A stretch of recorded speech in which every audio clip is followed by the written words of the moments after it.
Eu me chamo Álvaro e tenho 68 anos. E se você está assistindo a isso, é porque de alguma forma o destino nos conectou nesse dia. 3 anos atrás, eu estava morto, não no sentido literal, embora a morte, acredite, fosse uma vizinha insistente. Eu estava morto na alma, morto na utilidade, morto no calendário da minha família. Hoje, aos 68 anos, eu não sou apenas um sobrevivente. Eu sou um milionário. Um milionário que construiu uma rede de 15 lojas de eletrodomésticos e móveis, do zero, em tempo recorde. Mas este não é um conto de fadas empreendedor. É um relato de guerra. A guerra que travei contra o tempo e contra o medo nos olhos dos meus próprios filhos. A lasanha daquela noite, 3 anos atrás, ainda me assombra, não pelo sabor, mas pelo cheiro de compaixão tóxica que pairava no ar. Era o meu aniversário de 65 anos. Aposentado, bem servido e relegado à função de avô sorridente e silencioso. Meus filhos, Ricardo e Sofia, me viam com a mesma mistura de carinho e pena que se reserva a um animal de estimação idoso. Quando Ricardo levantou a taça para o brinde, ele não estava celebrando a vida. Ele estava celebrando o meu encolhimento, ao pai que agora pode finalmente descansar, aproveitar a vida, sem preocupações. Descansar? Essa palavra na boca dele era um eufemismo para declinar. Para aceitar a cadeira de balanço e o horizonte cada vez mais próximo. Eu olhei para eles, para os netos rindo, e senti um terror gélido. Não era o medo de morrer, mas o medo de esperar pela morte, de passar os meus últimos anos assistindo à minha própria extinção social. Foi naquele exato momento, enquanto o mundo deles esperava o meu adeus tranquilo, que eu decidi lutar com a única arma que me restava. A urgência do fim. Então, eu soltei o verbo. Em 3 anos, eu serei milionário. Você deveria ter visto os rostos. Não foi espanto, foi pânico. Sofia chorou. Ricardo tentou racionalizar, falar de pressão arterial e risco. Eles não estavam preocupados com o dinheiro. Estavam preocupados com a minha sanidade. Um homem de 65 anos falando em construir um império de móveis e geladeiras, parecia loucura. Para eles, era o fim. Para mim, era o único começo possível. A primeira coisa que tive que matar foi a rotina, o sofá, a TV, a inutilidade. Eu vendi a casa da praia, a relíquia de família que Sofia tanto amava. Aquele dinheiro era meu último cartucho, a aposta de uma vida. Eu a investi na primeira loja, um cubículo úmido no bairro mais esquecido da cidade, que vendia móveis usados e reformados. Aos 65, eu era o faxineiro, o estoquista, o vendedor e o entregador. Os primeiros 6 meses foram o inferno do desprezo. Eu ligava para fornecedores e eles perguntavam pelo dono de verdade. Eu fazia entregas e os clientes olhavam para mim, um velho curvado carregando um fogão com a pena que eu tanto odiava. A família, eles pararam de ligar. Não por raiva, mas por medo de me ver falhar, de ter que resgatar o velho que apostou tudo e perdeu. A solidão foi meu combustível. Eu dormia 4 horas por noite, estudando o preço do compensado, a margem de lucro de um refrigerador e o perfil do consumidor que precisava de crédito. Aos 65, meu cérebro estava mais ativo do que aos 30. Eu tinha que ser mais rápido, mais esperto, porque o meu cronômetro não podia ser pausado. O ponto de virada veio com o timing. Eu notei que as grandes redes vendiam eletrodomésticos, mas o atendimento era frio, impessoal. Eu vendia confiança. Eu sentava com a pessoa, ouvia a história dela e vendia o que ela precisava, não o que eu queria empurrar. Eu me tornei o velho vendedor, um consultor de lares. A minha experiência de vida, que eles julgavam inútil, se tornou o meu diferencial de mercado. Eu sabia negociar. Eu sabia ler o caráter de um cliente e, acima de tudo, eu sabia que a dignidade de um lar começa com uma geladeira funcionando. A meta de 3 anos não era um sonho, era uma tirania. Aos 66, eu abri a terceira loja, usando o lucro das duas primeiras como alavanca. Aos 67, eu já tinha 8 unidades. Eu não andava, eu corria. Eu não parava, eu avançava. Eu não estava construindo um negócio. Eu estava comprando tempo e relevância. A expansão foi brutal. Negociações em porta de banco, noites fechando contratos de aluguel, o corpo gritando por descanso e a mente se recusando a parar. Aos 68 anos, eu bati a marca. R$ 1 milhão em patrimônio líquido, com uma cadeia de 15 lojas bem estabelecidas. A profecia da janta estava cumprida, mas o preço foi alto. Aos 68, eu sou milionário, sim. Mas sou um homem que viu a vida através do espelho retrovisor por 3 anos. Ricardo e Sofia voltaram. Claro que voltaram. Eles me visitaram aqui, neste escritório, vendo as fotos das 15 lojas na parede e o cheiro de couro novo no ar. O medo nos olhos deles foi substituído por uma admiração cautelosa. Eles me abraçaram, parabenizaram e, pela primeira vez, me trataram como um igual, não como um paciente. Mas eu vi e ainda vejo o que realmente os chocou. Não foi o dinheiro, foi a transformação. Eu me tornei um homem de ferro. A obsessão pelo milhão me deu um escudo que a aposentadoria nunca daria. Eu venci a morte em vida, o que um homem de 68 anos faz com 1 milhão. Ele descobre que o dinheiro não compra de volta os jantares perdidos ou a paz de espírito. Eu me tornei o que eu queria, um homem que importa, um homem que cria empregos, que move a economia, que é temido no mercado. Mas no silêncio da noite, neste escritório luxuoso, eu encaro a verdade sombria. O verdadeiro milagre não foi o milhão, foi o despertar. Eu precisava da ameaça da morte e da inutilidade para me levantar.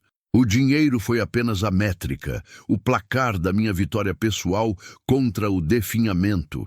Eu troquei a paz falsa por uma guerra intensa, e nessa guerra eu me encontrei. A mensagem que deixo para você que assiste a este canal em busca de histórias de superação é esta. Não espere os 65 anos para ter a sua crise de urgência. Não espere que o mundo te diga que acabou para você finalmente começar. Não confunda descanso com rendição. Eu tive que arriscar tudo, incluindo a minha reputação e o carinho dos meus filhos, para provar que o tempo que resta é o tempo mais valioso. E agora, com 68, rico e com 15 lojas operando, eu não estou mais com medo de morrer. Eu estou com medo de parar de construir. E é esse medo que me fará ir atrás dos 5 milhões. Eu bati a marca de R$ 1 milhão e cheguei às 15 lojas. O mercado me chamava de o Fênix, o milagre da terceira idade. Meus filhos, Ricardo e Sofia, voltaram, é claro. Mas eu não estava interessado em abraços, e sim em reparação. Eu me tornei milionário, mas a verdade é que o dinheiro nunca foi o objetivo final. O milhão era apenas a ferramenta. O verdadeiro motivo, o motivo que me tirou do sofá e me jogou no inferno do empreendedorismo aos 65 anos, era um só: controlar o meu legado. Eu observei meus filhos durante a minha aposentadoria. Ricardo, um contador mediano, preso em uma rotina que ele odiava, esperando que a minha morte lhe trouxesse a segurança. Sofia, uma mãe dedicada, mas sem ambição própria, dependente do salário do marido. Eles estavam presos na mediocridade, esperando que a minha herança os libertasse. E isso, meus amigos, é o que me aterrorizava mais do que a morte. Eu não queria que o trabalho da minha vida fosse um prêmio de loteria para gente que não soube lutar. Eu não queria que o meu dinheiro os condenasse à mesma preguiça de espírito que quase me matou aos 65. O dia em que eles vieram me parabenizar pelo sucesso da 15ª loja, eu estava esperando. Ricardo tentou apertar minha mão com formalidade. Sofia trouxe um bolo. Eles estavam orgulhosos, mas havia ganância velada. Foi aí que eu revelei o meu verdadeiro plano. Eu os convidei para uma reunião na sala de conferências da Matriz, um local frio, feito de vidro e concreto. Sem bolo, sem sorrisos. Apenas eu, a mesa de mogno e o meu advogado. Parabéns, eu disse seco. Eu cumpri minha palavra, eu sou milionário.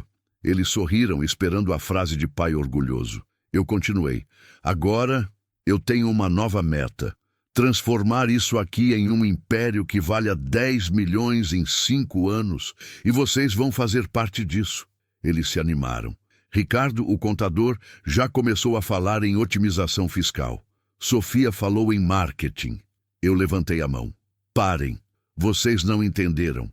Vocês vão trabalhar aqui. Não como herdeiros esperando a morte do patriarca, mas como funcionários que precisam provar o seu valor. O silêncio era delicioso. Eu os vi calculando se valia a pena largar a vidinha morna deles por um futuro incerto, mas milionário. O golpe final veio em seguida. Onde o medo deles era o meu fracasso, o meu medo era a dependência deles. Eu apontei para meu advogado, que abriu uma pasta. Hoje, eu assinei uma alteração no meu testamento. A partir deste mês, todo o patrimônio e as ações da Álvaro Eletroimóveis serão repartidos apenas entre aqueles que estiverem trabalhando ativamente e de forma comprovada para o crescimento do negócio. O rosto de Sofia empalideceu. Ricardo apertou os punhos. A herança não será automática, ela será ganha. Pai, isso é absurdo, é chantagem! Gritou Ricardo, a máscara de profissionalismo caindo. Chantagem? Não, meu filho, é meritocracia. Eu lutei para ter essa riqueza. Vocês vão lutar para mantê-la e multiplicá-la. Eu não criei um império para ser distribuído como esmola. Eu o criei como uma arena. Eu fixei o olhar em ambos. Vocês têm 30 dias para se demitir de seus empregos e se apresentarem aqui. Ricardo, você será diretor financeiro. Sofia, diretora de operações. E se os meus netos quiserem um futuro, eles também terão que começar a trabalhar, varrendo o chão, vendendo cadeiras, o que for. Aquele foi o verdadeiro preço do meu milhão. Eu usei o medo da exclusão para arrancar minha família da inércia. Eu os forçava a serem relevantes, assim como eu forcei a mim mesmo. Eles vieram, não por amor ao empreendedorismo, mas por medo de perder.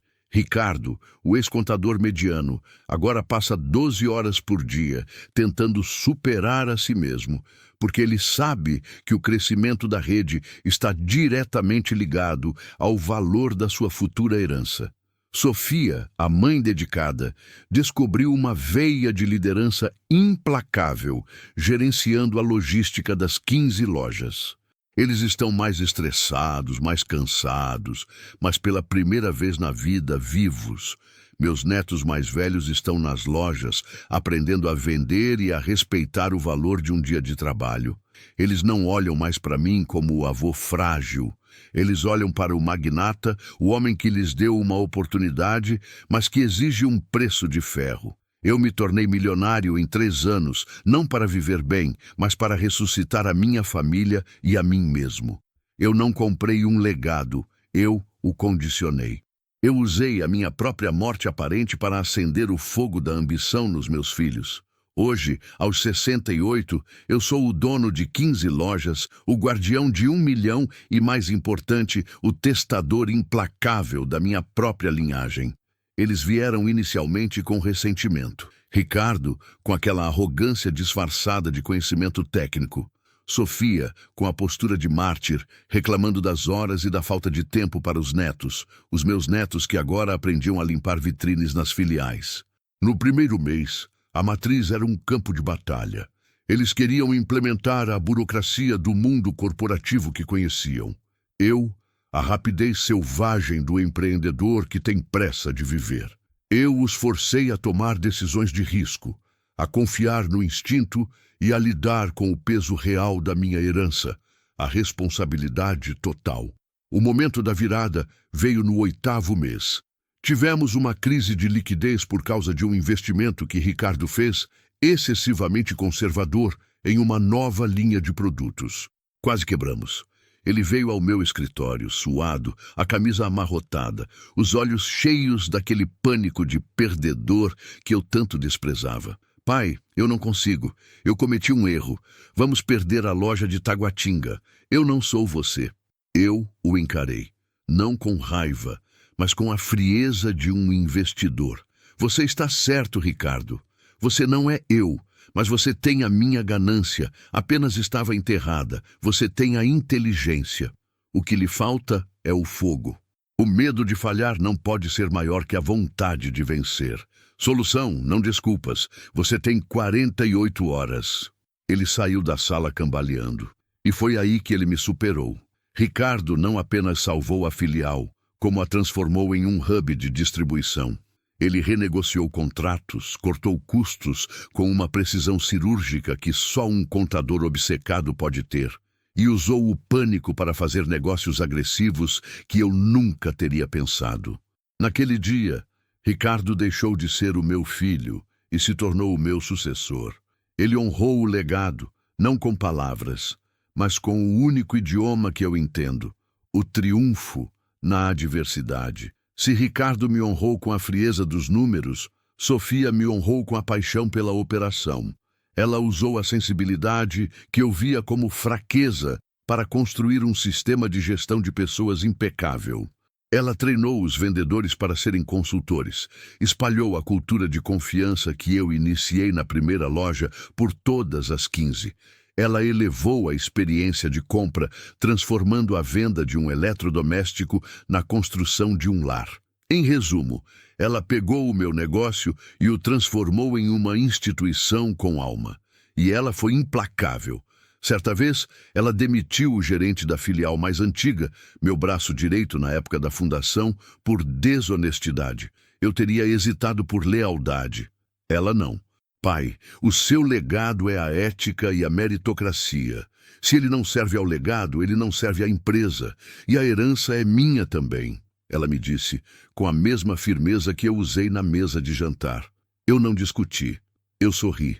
A minha pequena Sofia, antes apavorada com a velhice do pai, agora estava pronta para me devorar e tomar o meu lugar. Hoje, aos 69 anos, o império vale 3 milhões, e não 1 milhão. E a expansão está a cargo deles. Eles estão mais ambiciosos, mais cruéis nos negócios e infinitamente mais vivos do que eu estava aos 65. Eu não sou mais o capitão do navio. Eu sou o farol. Minha herança está sendo repartida. Não na minha morte, mas no meu comando. A cada balanço trimestral positivo, as ações são redistribuídas em uma meritocracia brutal. Eles trabalham para si mesmos, mas no processo trabalham para mim. O real motivo de me tornar milionário? Eu não lutei contra a morte para ter dinheiro. Eu lutei contra a mediocridade da minha família. Eu forcei meus filhos a lutarem pela minha herança para que eles, ao final, descobrissem que são melhores do que o pai. Mais astutos, mais visionários, mais resilientes. Eu precisava provar a mim mesmo, em meu último ato, que eu criei mais do que 1 milhão. Eu criei uma dinastia de leões. Eles não honram o meu nome, Álvaro. Eles honram a batalha que eu os forcei a lutar. E essa, para mim, é a única herança que vale a pena deixar. Aos 70 anos, eu me olhei no espelho da matriz, a sede que eu construí, e não vi mais um empresário em guerra. Vi um espectador orgulhoso. Ricardo e Sofia estavam no comando. O império de móveis e eletrodomésticos que eu tirei da lama aos 65 valia agora quase 4 milhões. Eles superaram minha meta de 3 milhões e, o mais importante, me superaram em audácia e visão. Ricardo trouxe a automação. Sofia, a expansão para o e-commerce.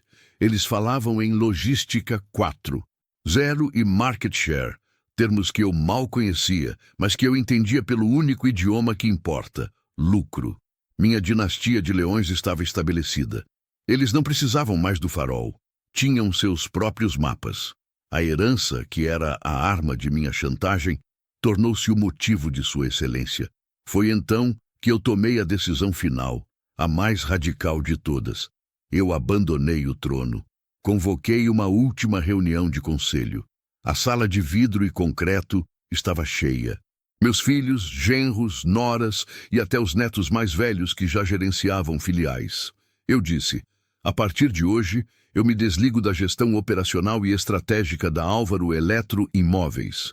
Ricardo, Sofia, vocês são os novos CEOs conjuntos. O controle e o risco são inteiramente seus. O choque era evidente. Eles esperavam que eu segurasse as rédeas até a morte. Mas o meu propósito estava completo. Eu não precisava mais lutar para viver. Eu precisava compartilhar como lutei. Eu me aposentei pela segunda vez. Mas desta vez, não para o sofá. Fui para a minha biblioteca. O medo que eu sentia aos 65 anos não era de morrer pobre, mas de morrer em silêncio, sem que a minha história servisse a ninguém. O verdadeiro propósito da minha luta não era acumular dinheiro, mas acumular experiência para ser útil de uma forma nova. Eu comecei a escrever. Meu livro não é sobre contabilidade ou marketing. É um relato cru, honesto e dark sobre a crise existencial do homem que se sente descartável e sobre a violência necessária para se reinventar. É um manual para aqueles que, como eu, acreditam que a idade não é um freio, mas um turbo. Eu conto a história da lasanha, da chantagem da herança, da solidão. Eu conto a história de como usei o medo da morte para construir um império. E agora eu viajo. Não para resorts de luxo, mas para pequenas palestras em cidades esquecidas. Eu falo para aposentados, para trabalhadores que se sentem no fim da linha. Eu olho nos olhos deles, naqueles olhos cheios do mesmo pânico que eu senti, e digo: eu tenho 70 anos. Eu construí um império para forçar meus filhos a serem ambiciosos. Eu usei o meu último cartucho para provar que a vida só acaba quando a sua ambição acaba. Eu ajudo essas pessoas a encontrarem o seu próprio último cartucho. Eu as encorajo a usarem o tempo restante com a mesma intensidade desesperada que eu usei. O dinheiro me deu conforto. As 15 lojas me deram um legado material, mas a verdadeira riqueza, o meu milhão final, é saber que a minha história, a minha loucura de 65 anos, pode ser o despertar de mais alguém. O jogo nunca foi sobre bens, sempre foi sobre impacto. E aos 70, eu finalmente troquei a armadura de empresário pela caneta do mestre. E essa é a única aposentadoria que vale a pena. Eu estou com 73 anos. Sentei-me em meu escritório, longe do cheiro de móveis novos e da urgência das metas trimestrais, e observei o que o meu desespero de 3 anos atrás havia parido. A rede de lojas, a Álvaro Filhos Home Solutions, que eu lhes entreguei com 15 unidades, era agora uma força imparável com 45 filiais. Eu não sou mais o capitão. Eu sou o Deus ex machina, o arquiteto que construiu o motor e que, satisfeito, se afastou para vê-lo girar com uma potência que jamais imaginei. Quando eu estava no comando, dos 65 aos 70, eu era o fogo. A minha expansão era feita à base de pura vontade, instinto de old school e a negociação face a face. Era rápida, mas insustentável a longo prazo. Eu forcei o crescimento até as 15 lojas para atingir o 1 milhão e, mais importante, para dar aos meus filhos algo substancial para lutar, e não apenas algo para dividir. O que Ricardo e Sofia fizeram, no entanto, foi digno da minha profecia mais ambiciosa. Eles pegaram a minha matéria-prima, a rede de 15 lojas cheias de alma e vendas agressivas, e a transformaram em uma máquina corporativa eficiente e escalável. Eles trouxeram a modernidade que eu, com a minha idade e meu foco na urgência, jamais conseguiria impor. Ricardo, o ex-contador que temia a vida, assumiu a expansão. Ele não abria lojas por intuição, como eu fiz. Ele abria por dados. Ele criou um sistema de inteligência geográfica que analisava a renda média dos bairros, a concorrência exata, quantas geladeiras eram vendidas por metro quadrado e o padrão de endividamento do consumidor local. Minha abertura de lojas era baseada em um palpite de mercado. A dele era baseada em um algoritmo voraz. Ele implementou a verticalização. Eu vendia o móvel. Ele começou a produzir o móvel mais vendido da rede em uma joint venture discreta, cortando o intermediário e aumentando a margem de lucro de 25% para 40% em toda a linha branca e marrom. Essa jogada foi a que financiou a abertura da 3S da loja. Um movimento de xadrez frio, impiedoso, puramente matemático. Eu sorri quando vi o relatório. O Ricardo que eu conhecia aos 65 não ousaria tanto. Ele era um homem que temia o risco. Hoje, ele o calcula, o domestica e o transforma em riqueza. Ele me superou, porque ele tem a minha ambição e a disciplina que a minha urgência não permitiu. A visão de Sofia, o domínio do digital e da cultura Sofia, a ex-mãe de família que temia o caos, assumiu a operação e a cultura. Ela viu que a minha força era o atendimento pessoal e a confiança. Mas em um mundo pós-pandemia, isso precisava ser digitalizado. Ela investiu pesado no e-commerce e no que chamou de omnichannel familiar. Agora, a Álvaro & Filhos vendia no e-commerce, mas o atendimento pós-venda era sempre humano, sempre pessoal. A alma da minha primeira loja replicada em escala. Sua maior tacada, no entanto, foi a logística. Ela usou as lojas físicas não apenas como pontos de venda, mas como mini-hubs de distribuição regional. Isso permitiu que a empresa triplicasse o alcance sem triplicar o custo de armazenamento central. O tempo de entrega, que para o meu modelo old school era de dias, para o dela era de horas. Mas o que me enche de orgulho é a forma como ela usou a herança para motivar os outros. Ela pegou meu modelo de meritocracia e o aperfeiçoou em um sistema de franquias internas para gerentes. Ela fez com que os gerentes de loja se sentissem donos de uma parcela do lucro da sua filial. O resultado? Vendedores que não vendiam apenas para bater a meta, eles vendiam para construir seu próprio pedaço do império. Ela pegou o meu medo da perda e o transformou em ambição compartilhada. Eles pararam de ser meus filhos e se tornaram meus mestres. Eu lhes dei 15 lojas e a ameaça de perderem tudo. Eles me deram 45 lojas, um império de 12 milhões em valor de mercado. E a prova de que minha loucura de 65 anos não foi um surto, mas uma fundação. Aos 73, o dinheiro já não tem gosto. O poder se tornou uma rotina. Minha felicidade, a verdadeira, não está nas ações que se multiplicaram. Está em 2 momentos específicos que encapsulam o triunfo da minha decisão. A mesa de jantar triunfal. A cena se repetiu no meu aniversário de 73 anos. Não em minha casa modesta, mas em uma nova, que eles me presentearam. A mesa de jantar estava posta, mas o cheiro não era mais de lasanha e pena. Era de uísque envelhecido e vitória. Ricardo, hoje um homem de 40 e poucos anos, com o cabelo mais ralo, mas o olhar de um CEO, brindou. Mas desta vez, a frase foi diferente. Ao Pai, que nos deu a melhor crise de urgência de nossas vidas. Obrigado por não ter nos dado o descanso. Se não fosse por aquele anúncio de milionário, estaríamos todos ainda estagnados. O império é nosso, mas o fogo é seu, Pai. Sofia, sentada ao lado, não chorava. Ela me entregou um pequeno envelope. Dentro estava um Novo Testamento.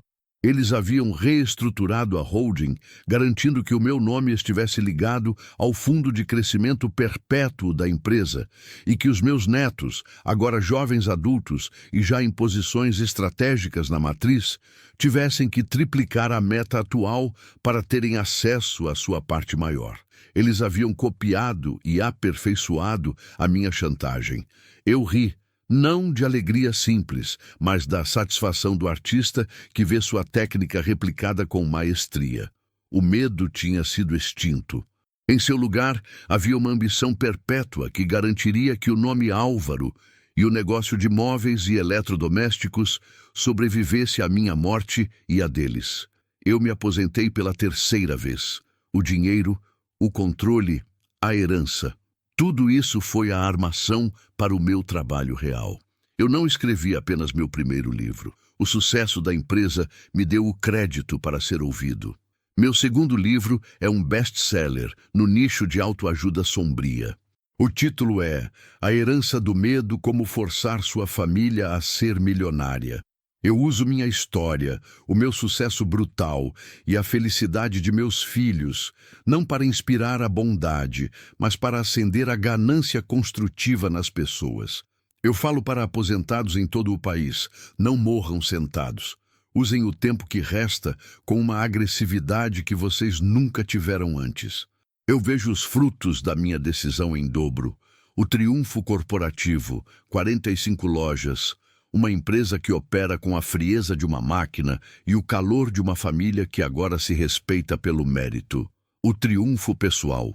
Eu, aos 73 anos, com a mente mais afiada do que nunca, sendo o farol que usa sua história dark para acender a luz em almas que se sentiam apagadas.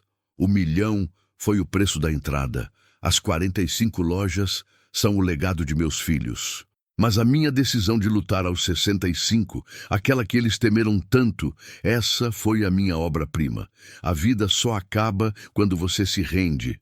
E eu nunca me rendi, nem mesmo a minha morte.